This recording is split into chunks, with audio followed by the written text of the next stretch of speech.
List of neocolonial privileges that Uruguay offered to UPM, global pulp company based in Helsinki, in 2017 by Andres Nunes Leitz. The state is committed to making a huge public investment, but the company reserves the right not to make its investment. Only one party, UPM, has the investment options. Uruguay is not assured of benefits, despite its enormous investment in the project, $4 billion. The Uruguayan state resigns its own administrative organization and is obliged to have a stable official as a contact with UPM within the environmental authority, DINAMA, a true omen of business co-optation. The Uruguayan state freezes its fiscal capacity in favor of UPM. The Uruguayan state is obliged to comply with impossible deadlines, however short, in the environmental impact evaluations of the UPM project, becoming a theatrical state that eschews express environmental authorizations. UPM is committed to using the best available technologies but in terms of greater profitability in the market. The state does not control UPM's environmental damage, negotiate with the company how to deal with damages. Freezing of environmental law, no modification in areas of post-contract environmental protection affects the company. Flexible limit to the emission of phosphorus, main precursor of cyanobacteria.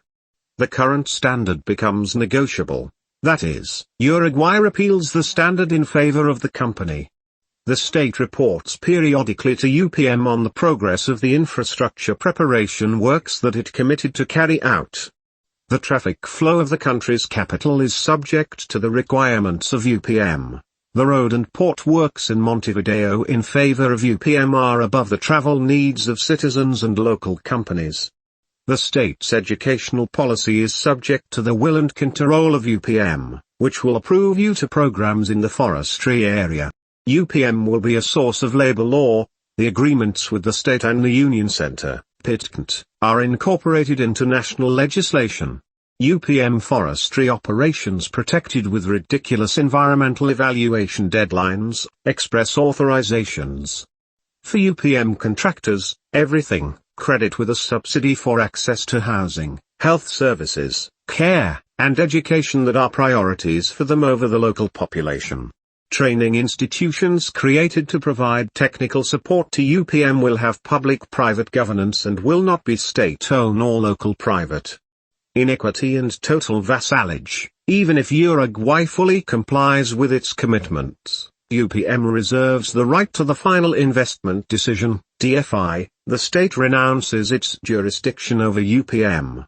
Conflicts between the state and the company will be resolved in international organizations.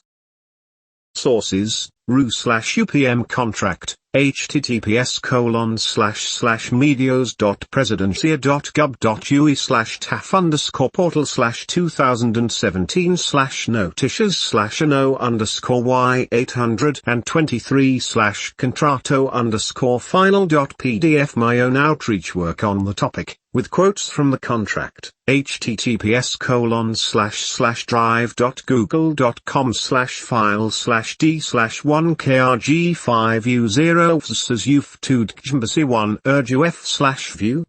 Use equals sharing.